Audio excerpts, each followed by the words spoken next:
Magical things combine history. Flow from the head top case. Education while we take grace.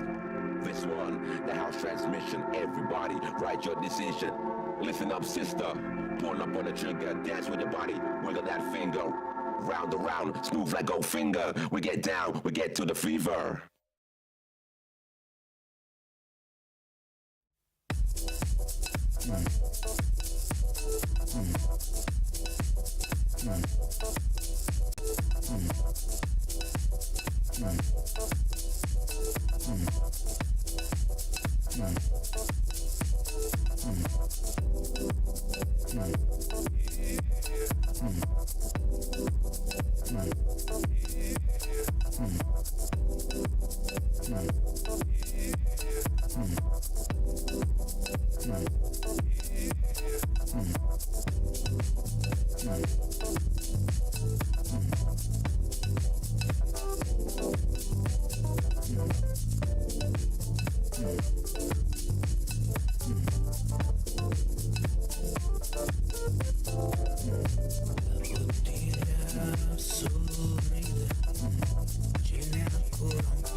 Yo.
Yo.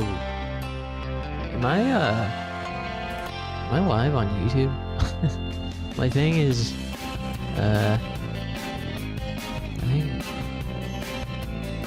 it was glitching out earlier. I think I'm live on YouTube. Is it just me? Looks like it's just me and you, buddy. How's it going, A2?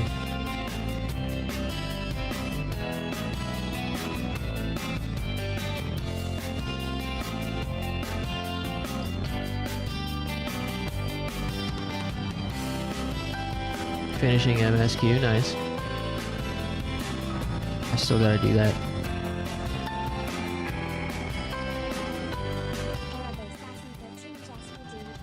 Gotta water the plant early, huh?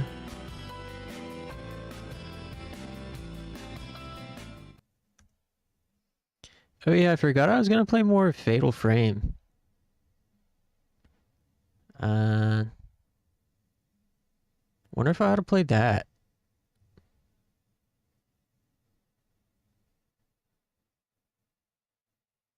I forgot that I had considered that I had been talking about playing more Fatal Frame. Yeah,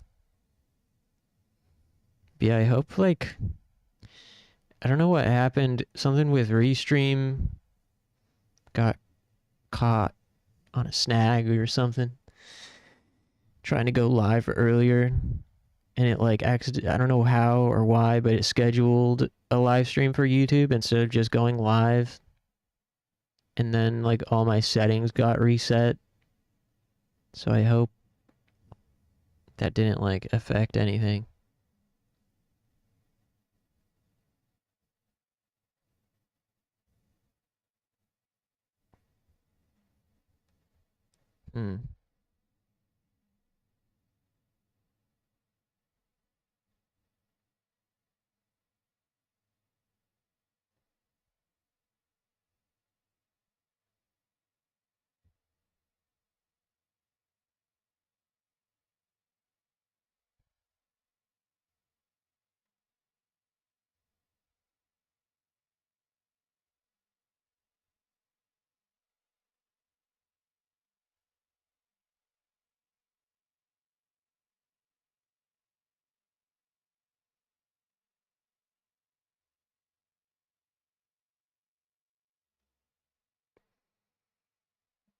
Yeah, I don't know what I feel like playing.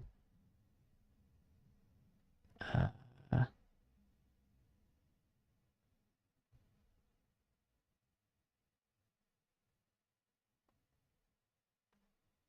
hmm. And what does the picker wheel have to say?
Mm.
What are we doing? I don't know.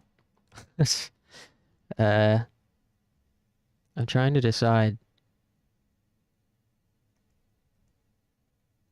between Fatal Frame 3 and Panzer Dragoon Saga.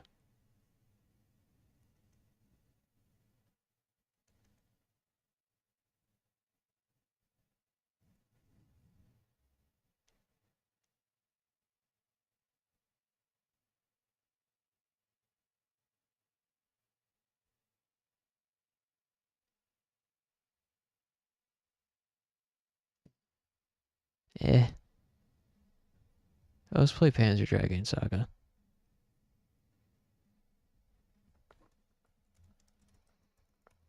And then if people show up at some point, we'll switch to something.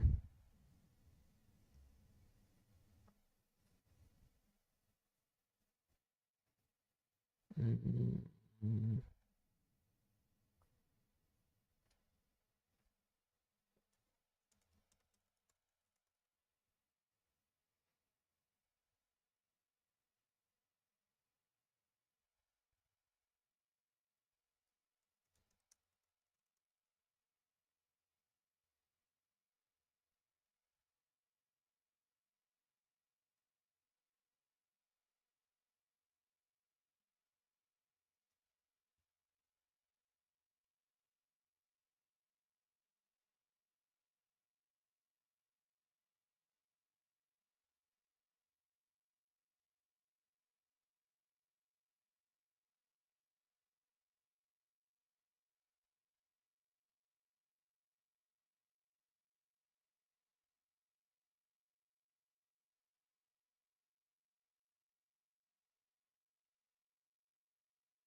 Decent time to redo this section when nobody's here anyways. I found out what the issue was.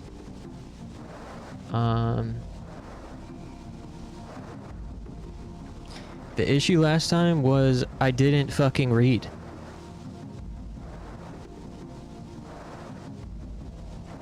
When you get to the screen where it prompts you to change the disc, it also says press start to save your game and then change the disc. And I guess I gotta level my reading comprehension because I didn't read that part. I only read change disc.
面艦隊追いついた。ドラゴン型構成生物を確認。何そんなバカな。南門園各員第一種戦闘配備。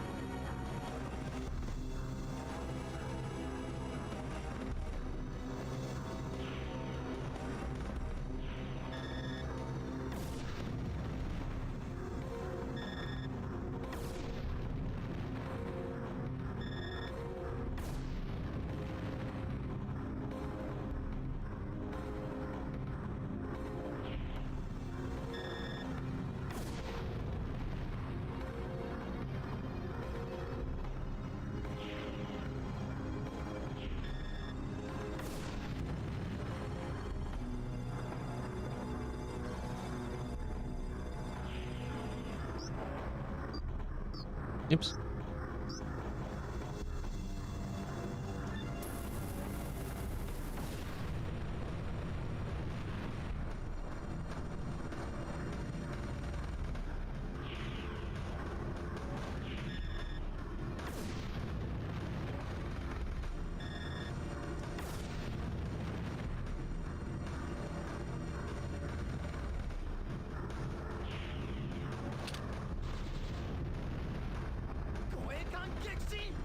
Escorts destroyed.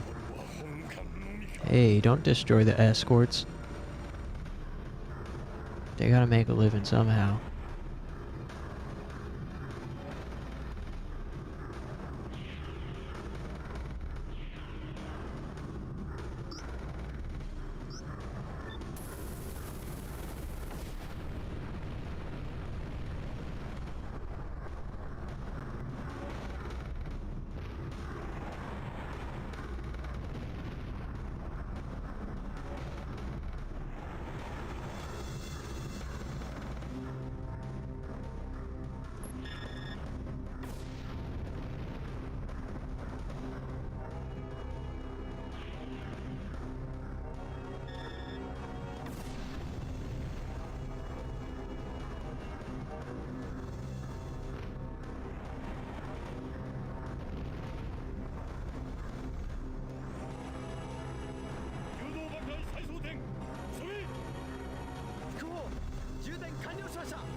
Oops.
Taking this guy out a lot faster than the first time.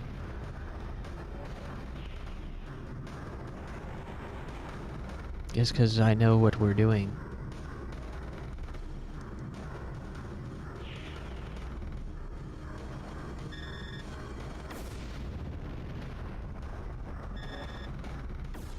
Sort of. At least I think this is how you're supposed to do it.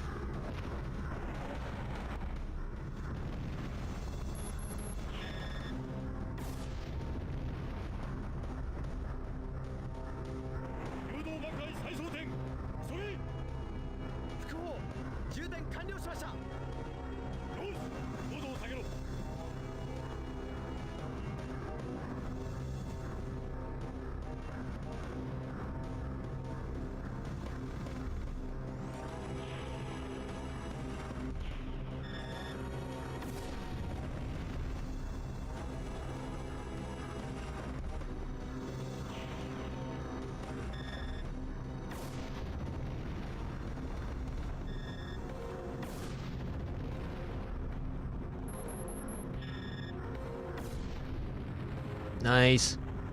総合大破持ちません。総員退避。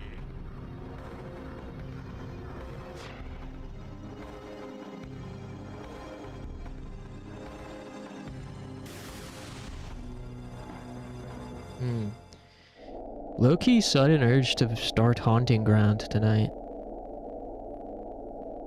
I might.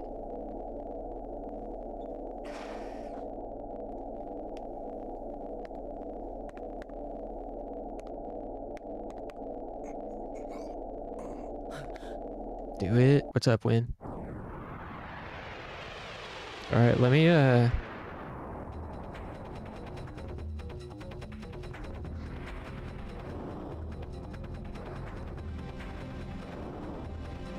ぜだ。やめてくれ。僕は君と戦うつもりはない。あの人の敵は私の敵。それだけだ。人。クレイメンのことか。 Whoa. 戦うしかないのか。なぜクレイメンの味方をする。答える必要はない。 Dude.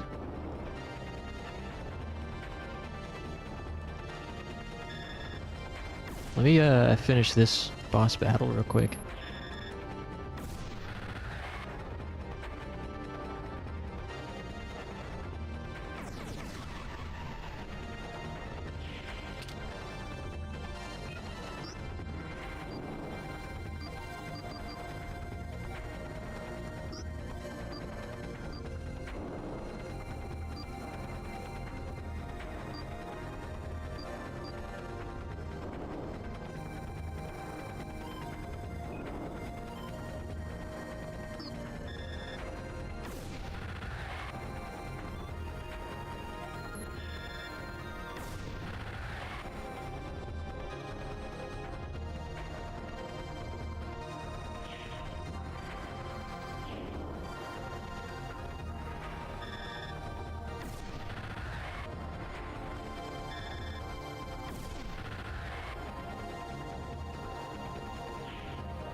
Did I?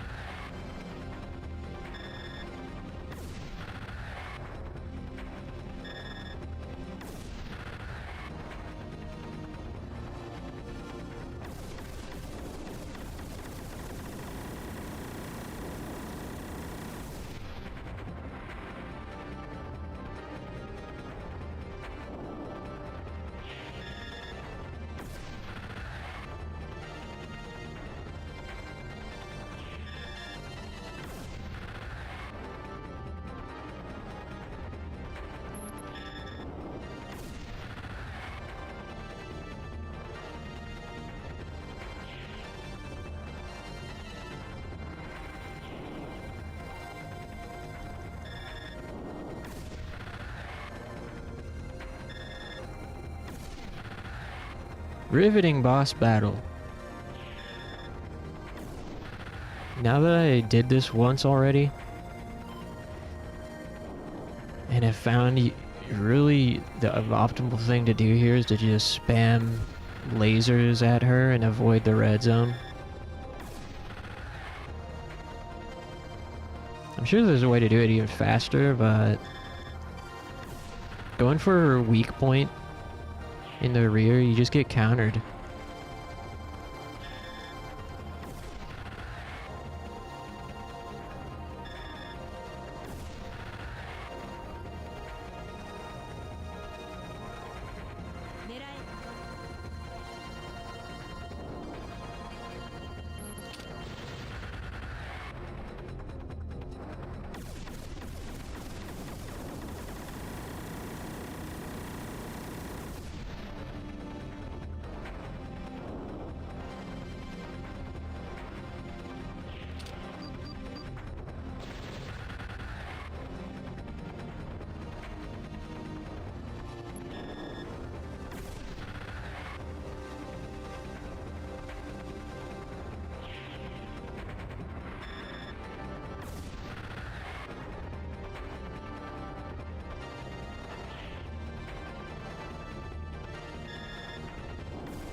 What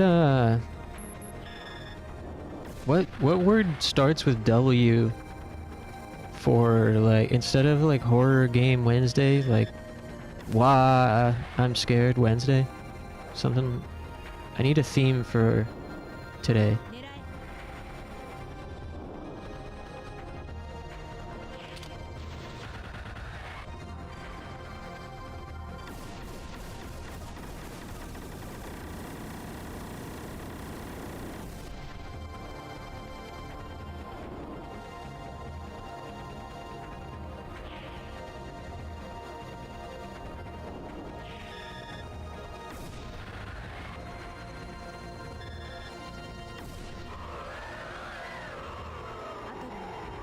Why it's Wednesday. 仕方がない Yeah, go on, get out of here. I'm also still not convinced that my YouTube stream is working properly. Oh, I guess it is.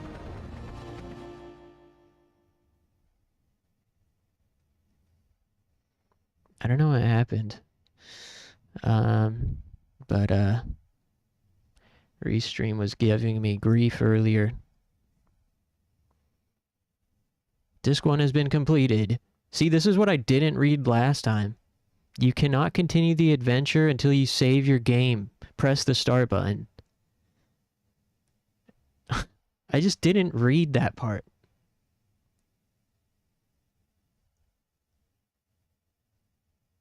Huh, why isn't it working? I switched to disc.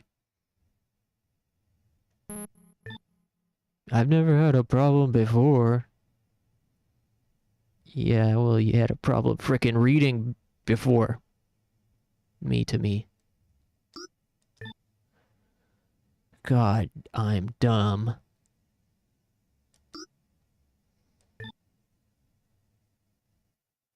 Hi, Robert. How's it going?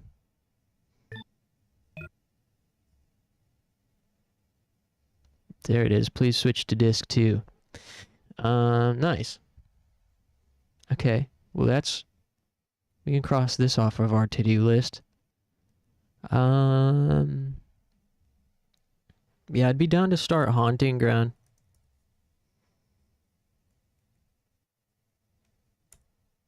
I think it's especially funny to start it tonight when nobody's here. I don't know why.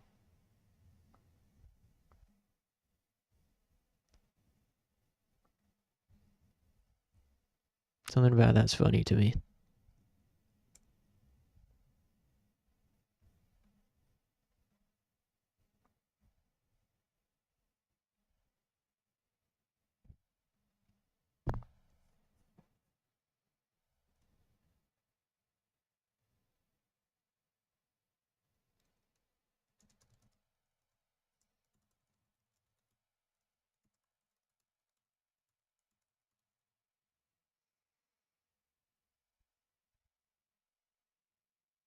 Okay, let me switch it over.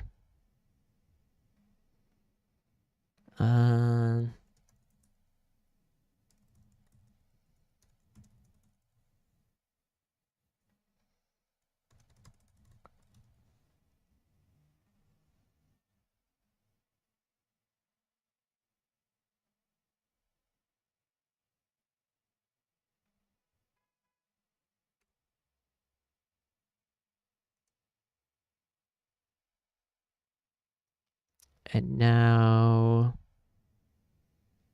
click on this.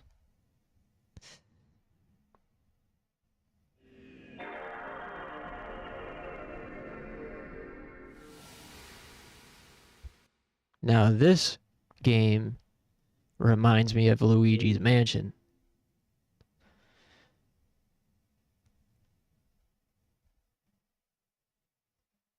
Now this is true Luigi's Mansion vibes.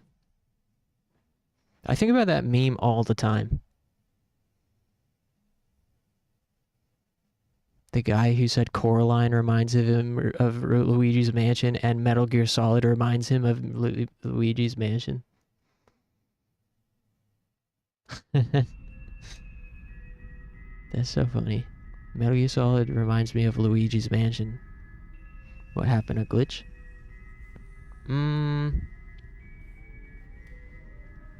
I decided to switch games. I was playing the Dragon game earlier. Now I'm gonna play the scary game on PlayStation 2 called Haunting Ground.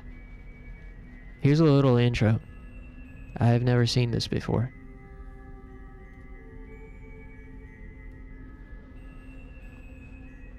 Man, PlayStation 2 had some good graphics.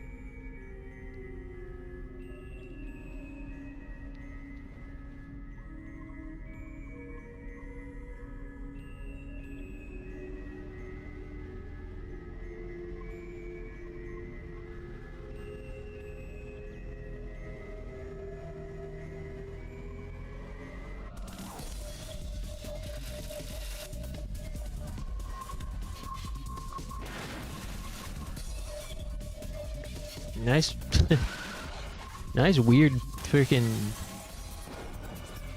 Tekken music going on underneath. Sounds like a freaking Tekken soundtrack.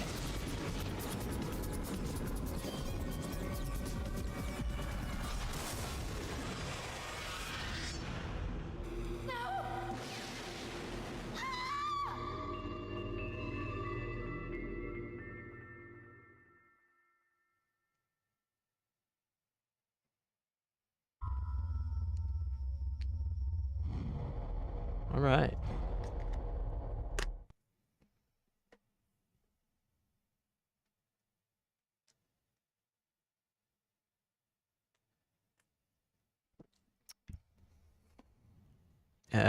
Controller.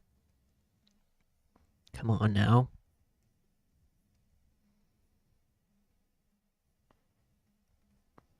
A little bit of a bare bones looking menu. Got some graphical glitching going on there now. Speaking of glitches, I think perhaps we could fix that by switching something here in the settings. Hopefully... I don't like how that text at the bottom there is all cut off. Hopefully that is not going to become a recurring issue. What do we got here? Controller type A, search, throw, set, kick, dash. Pause, subscreen, crouch, backstep.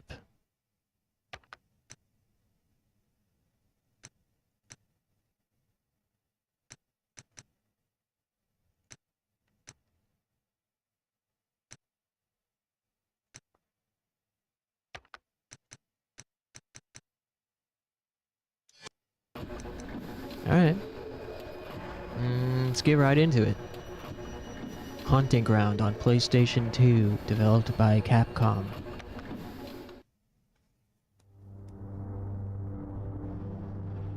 When did this game come out? Like 2006 or something? No way.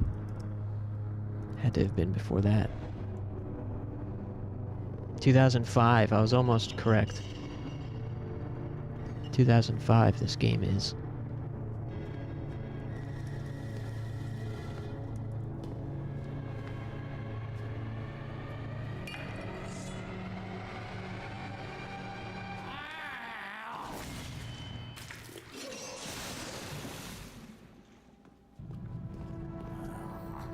What is he cooking up? Game day stew?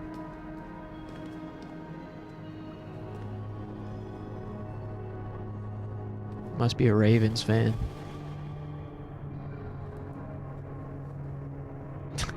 I don't know if that's funny or not. I don't know anything about football. Maybe...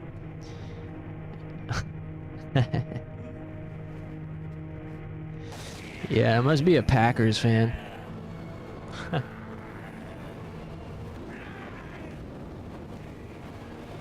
You know, them Green Bay Packers fans.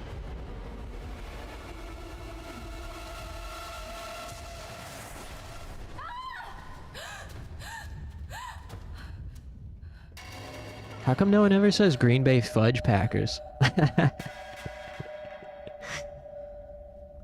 Hey, what is she doing in that cage anyways? Let her free. She's hungry.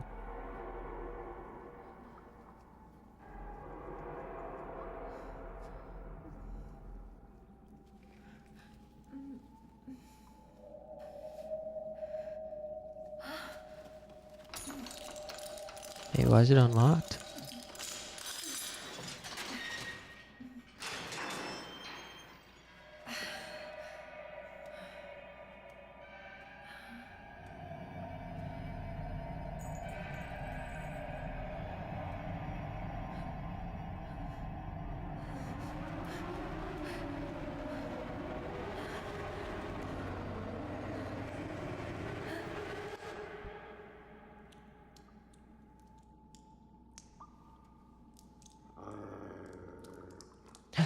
Puppo? Hey, it's a puppers. Hey. Why is the doggo mean to me?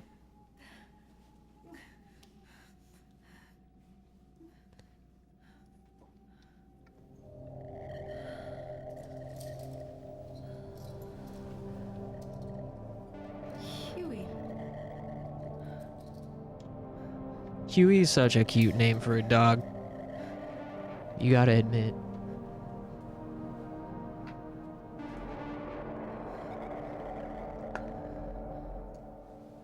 I'm assuming the last name is Lewis. Huey Lewis is a really cute name for a dog. Nice music.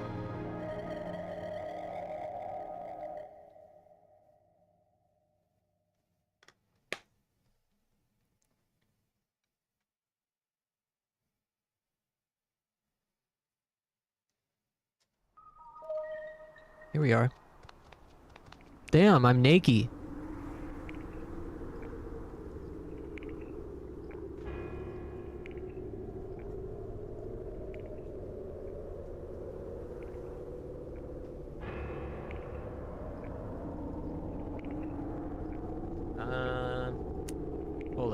Hold up.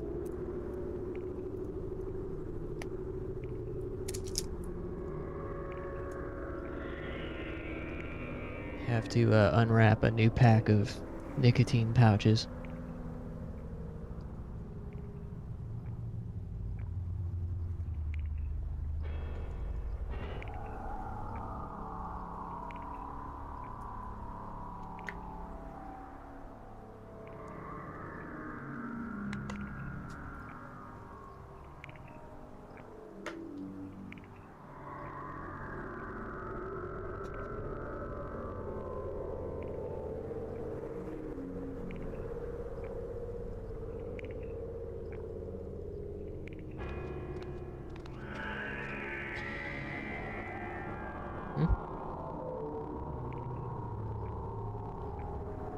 Aw, dude. The text isn't supposed to look like this.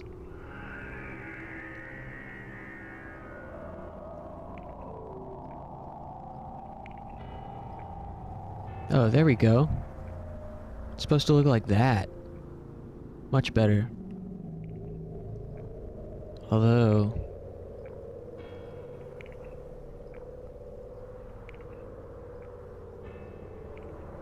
the graphics don't look quite as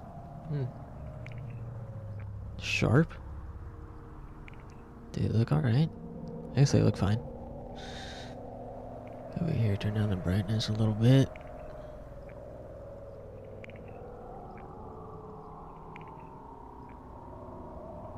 Where am I?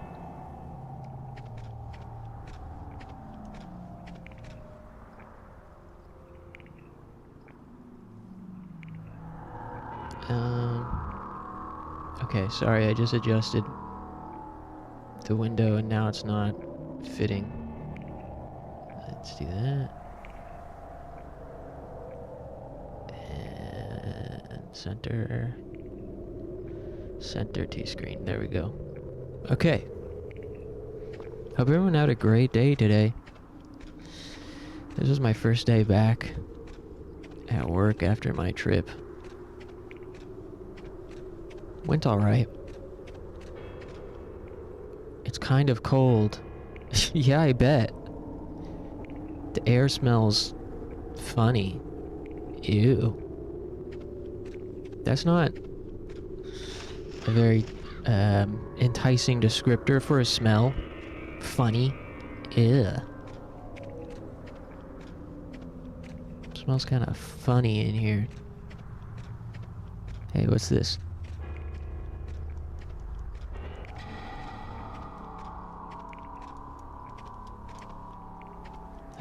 Why can't I have that?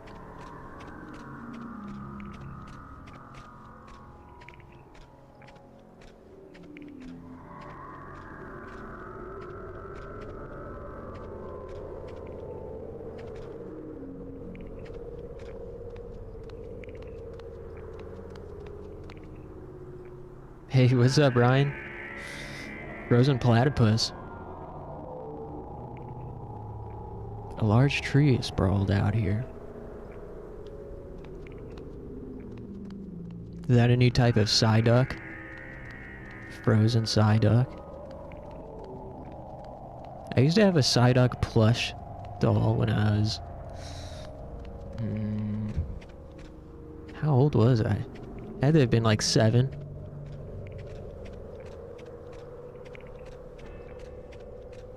And I took it with me on a cruise that I went on with my family.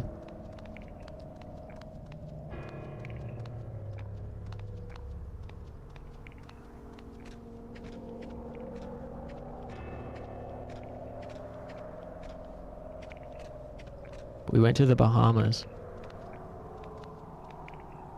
There's a hole here, but it's far too small for me. You sure? Looks like she'd be able to fit in there.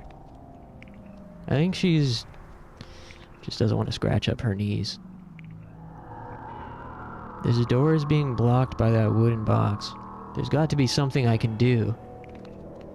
If only we had like a dog or some kind of pet type companion to go through small holes for us.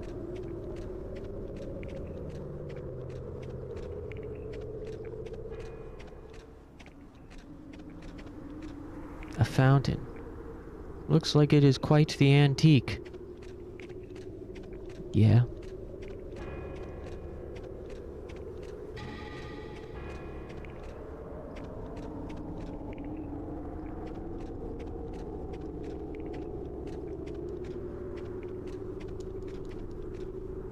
Empty cages litter the area. Maybe this was some kind of kennel for keeping animals. I want to have whatever is in this pot. But I'm not allowed. There are feathers and fur in the cage. For there to be this much, it must have been torn off. Hard to say what kind of animal it was. But whatever it was, I don't think it is still alive. Not sure how she would know that.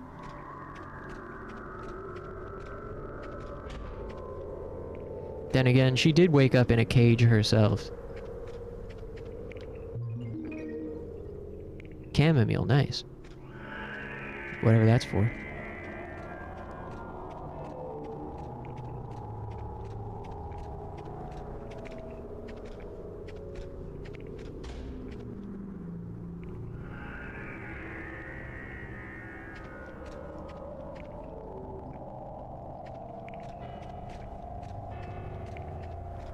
Just being thorough. I don't know how thorough I'm gonna have to be in this game. Also...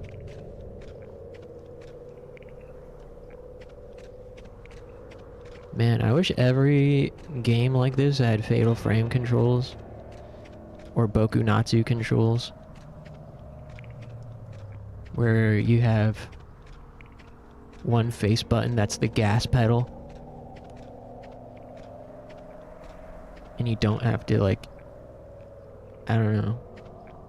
Like, considering you have to hold X to run, and also have to hold a direction on the thumbstick to run, and also need to press circle to interact with things, it's a little bit awkward to have to hold down X while pressing circle. Like, Fatal Frame and Boku Natsu really did justice to tank controls by just giving you a gas pedal.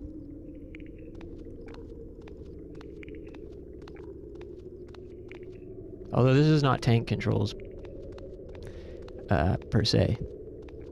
But, you know, whatever.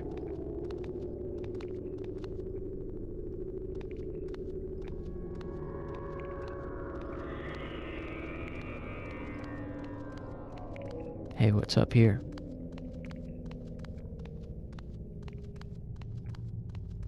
Hey, what's under there?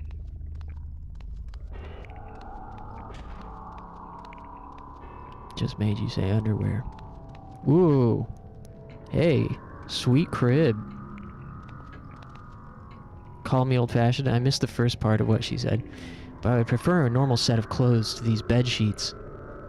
I can't just walk around all day holding these sheets around me. Call me old-fashioned. And she's getting sarcastic already. What, she won't interact with anything unless she has clothes? Wow. She won't allow me to interact with anything now that she's inside. She was happy to comment on the stuff outside.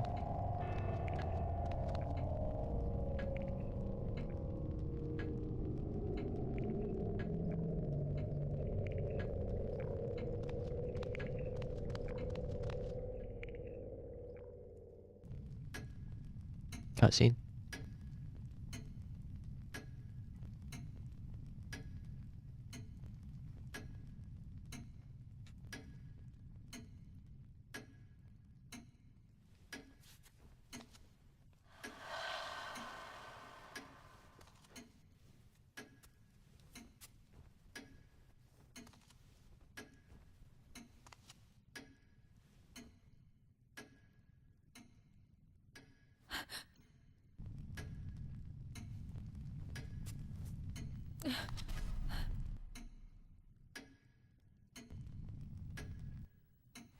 I've gathered some clothes for you.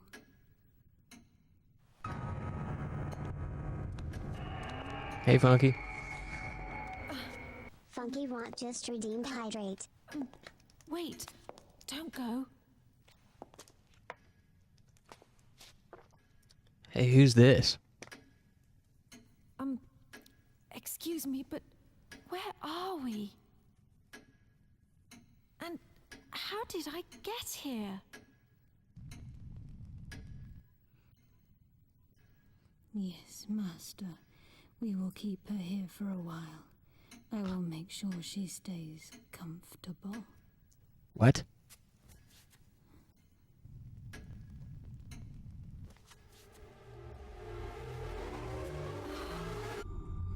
Whoa.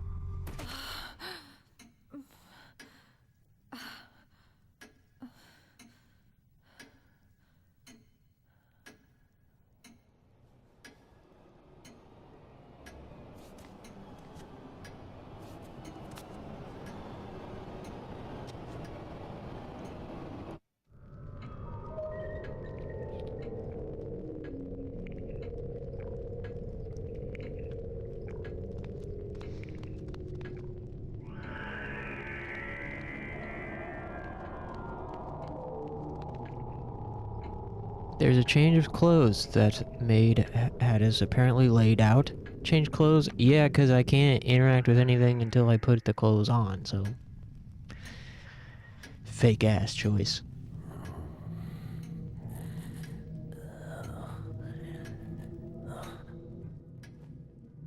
Ugh. Creepy.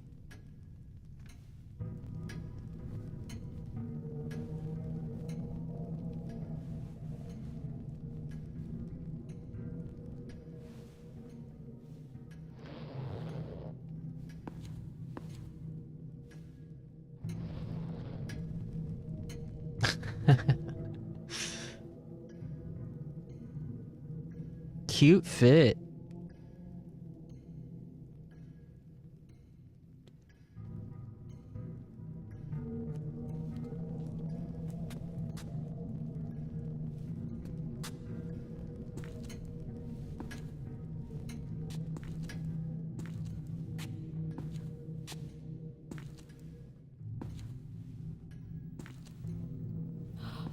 Wait a minute. I remember being in the car with...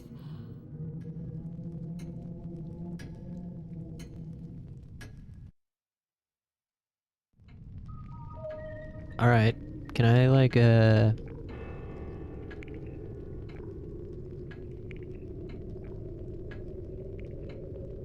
That worked, but now what should I do? If I could just find a map of this place, then I could get my bearings. Additional actions. You're now able to perform the following new actions in the game. Square button, kick.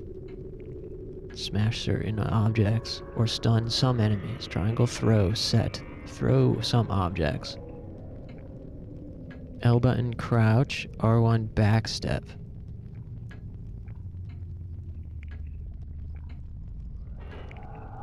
Do we have stamina?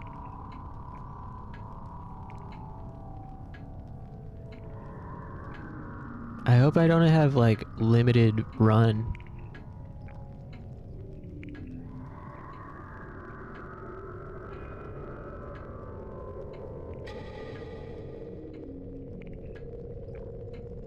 After running for a few seconds, press the square button to tackle an enemy.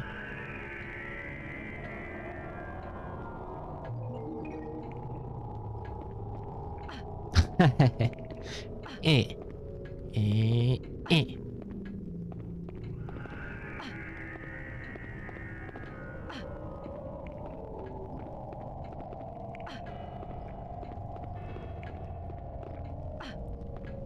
Hey, how come I can't do the tackle?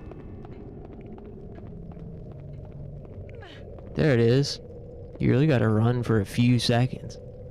They weren't lying. This clock etches out moments in time. Save game? Yes.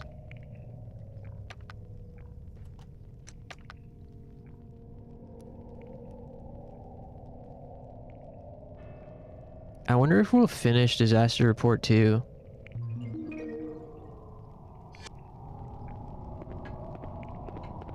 I don't remember when I started the current rotation of games.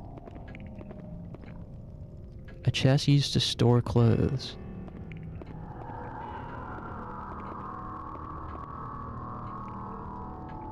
I wonder whose portrait this is. Same. The sun is starting to set, and with it will come night.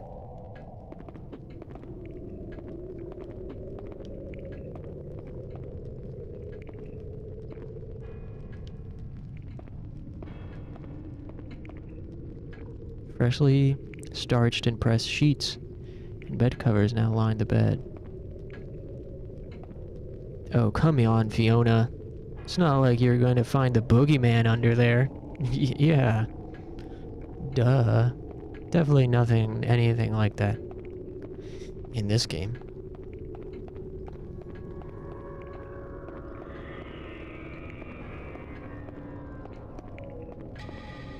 TV. I hope this TV works. Nope. It does not. Turn that thing off. I like how she does a little shuffle to get into perfect positioning to turn on and off the TV. A bird cage. Right now, there's nothing in it. Wait, what'd she say? They say that bisque dolls are supposedly designed with a specific model in mind. If that's the case, then who is this doll designed after?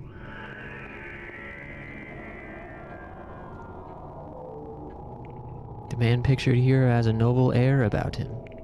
I wonder how long ago his portrait was painted.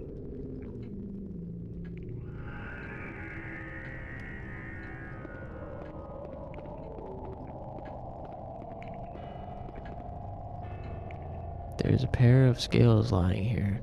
Looks like their purpose is more one of decoration than that of actually weighing things.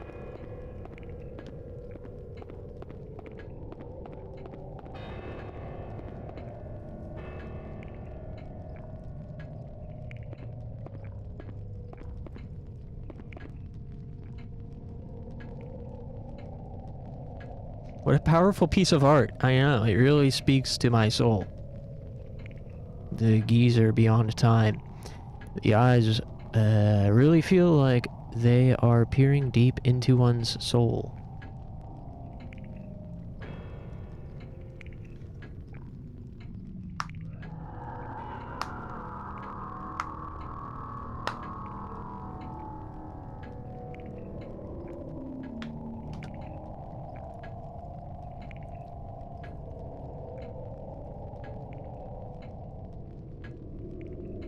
Man.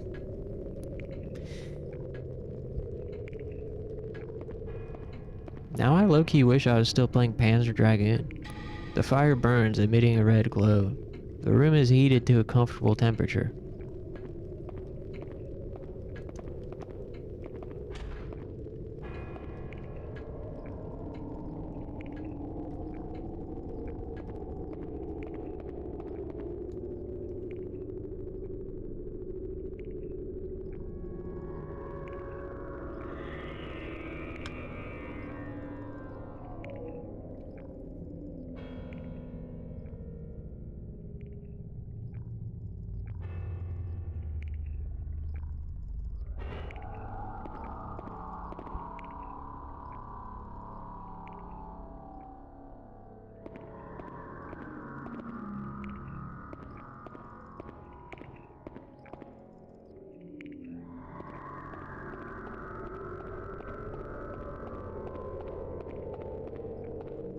I like the camera pans.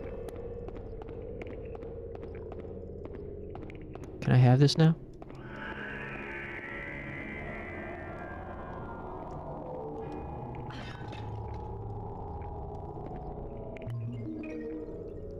Antimony powder.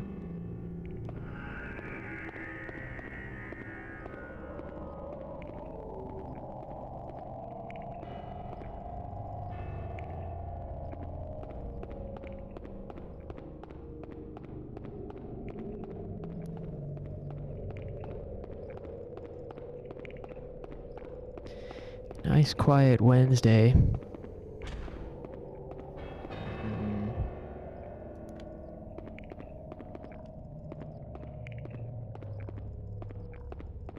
I gotta figure out what day will be best to take consistent days off from streaming. I've realized, I think,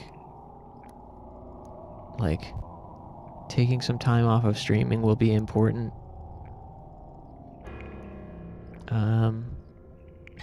For me. I've been streaming so much, which is great, and I love it. But it makes it hard to do things. It makes it hard to do other things. So I was gonna, like,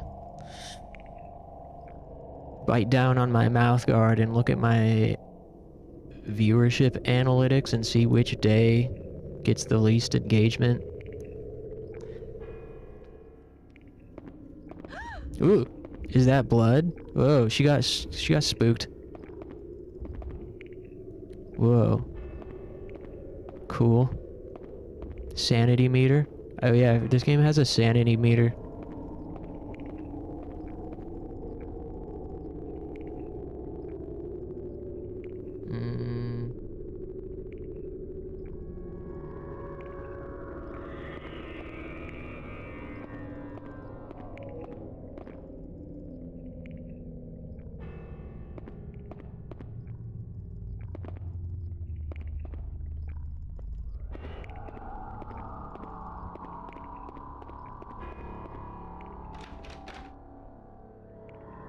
Door is locked.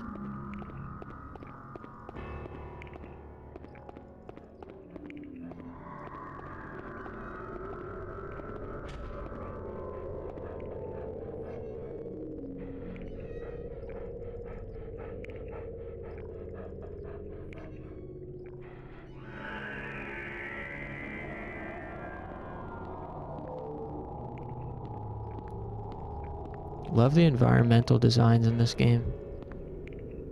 Almost as if someone has been doing some research here. Not to state the obvious, but this is clearly the castle study. I didn't know she was gonna be so sarcastic. Okay. Buffy vibes. Desk is locked.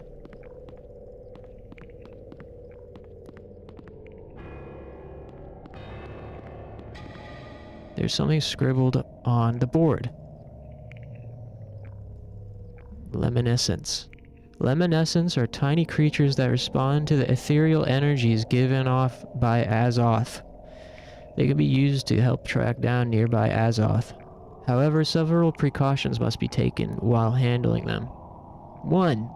When luminescents come into direct contact with an Azoth-infused item or being, they send forth a small charge which shocks the carrier.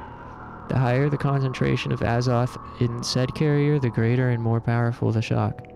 2. Luminescence lifespan is dramatically decreased whenever they come into direct contact with the open air. This time differs from specimen to specimen, but is never much longer than a few minutes. No clue what any of this means. Me either, sis. Here's an item. Various formulae and computations have been scribbled on the desktop. This goes way beyond something you would learn at the college level. Huh? What's this? Lavender. Nice.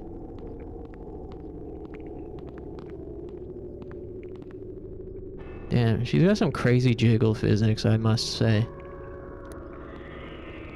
Good for her. Jeez. Just, you know, salute to the devs. They really poured their heart and soul into designing her boobs. Looks quite old. Perhaps it's an antique.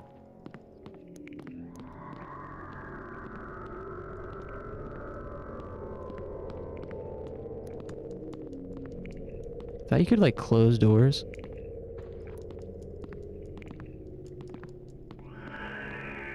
Yeah, you can.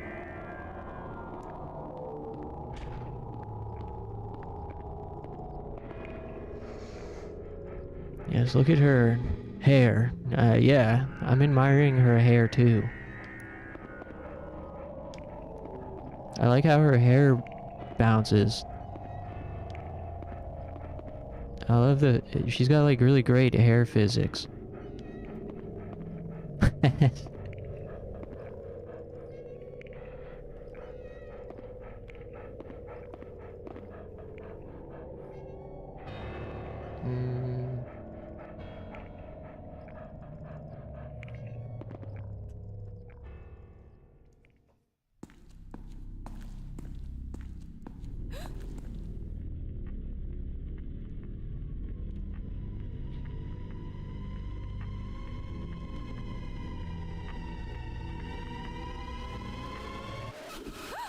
Oh.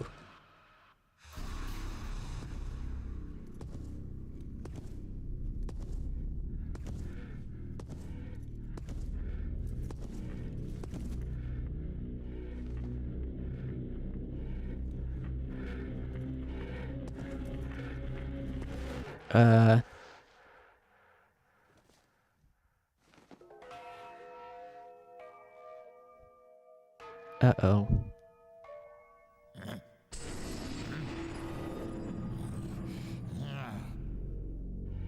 Ugly people are evil. We all know this. Get away from me. Uh-oh. Uh-oh. I don't like how he's scratching his junk. I'm out of here.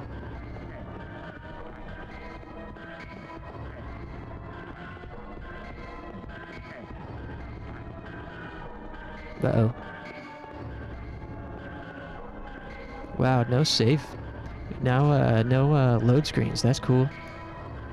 Oh no, what should I do? Oh, hey, I was reading that. Evasion points. Press the circle button when near closets or beds to hide and escape enemies that are pursuing you. While hiding, Fiona's stamina recovers at an accelerated rate, and her panic decreases at an increased speed. Circle button once more to exit. If you approach a possible evasion point while being pursued by an enemy, the words, "Wait a second, what's that?" will be displayed. This is a hint. There's an evasion point nearby. However, be warned that if you repeatedly hide in the same location over and over again, the enemy will soon catch wind of your hiding spot. Uh-oh. Get your ass onto the bed.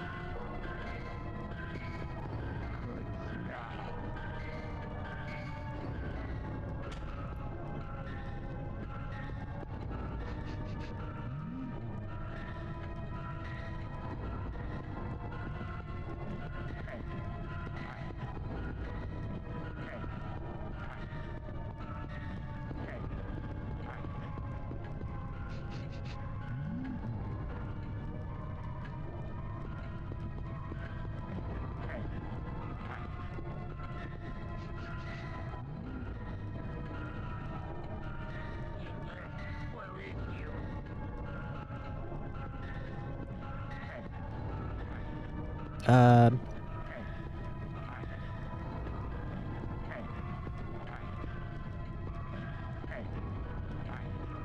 Yeah, get your fucking big ugly mug out of here. Coast clear. Nice. I like that it gave me a little notification. Alright. Have fun. Whatever you're doing. No, don't yeah. No, hey, no, don't close the door that way.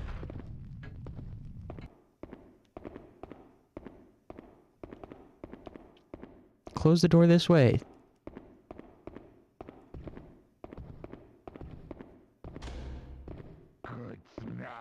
Oh, is he back already? Aw, dude.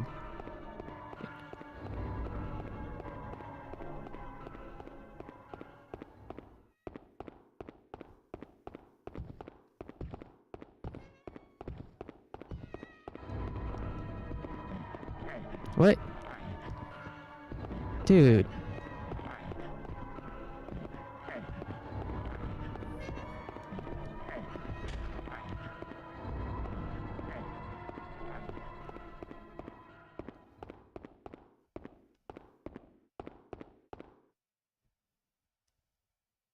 Typewriter?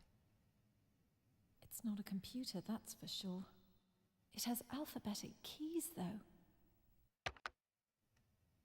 Huh?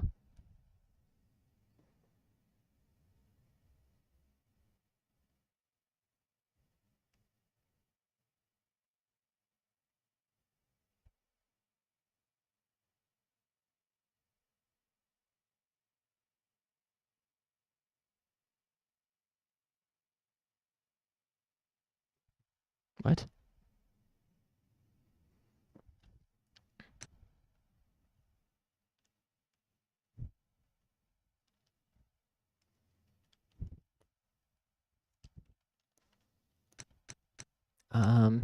Did I get like a hint somewhere for this?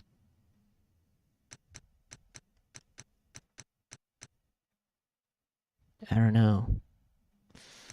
I'd be honest. I know the whole idea of this game is to run away from enemies. It's clock tower, spiritual successor and whatnot.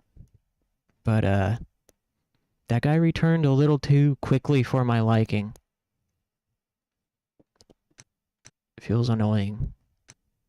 And also, like...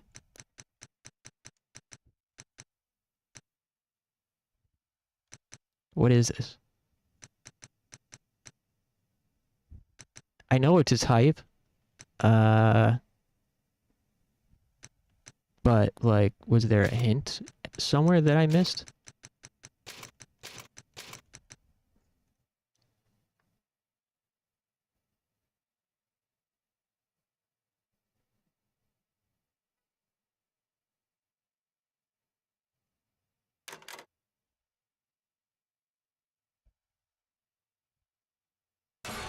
Ew.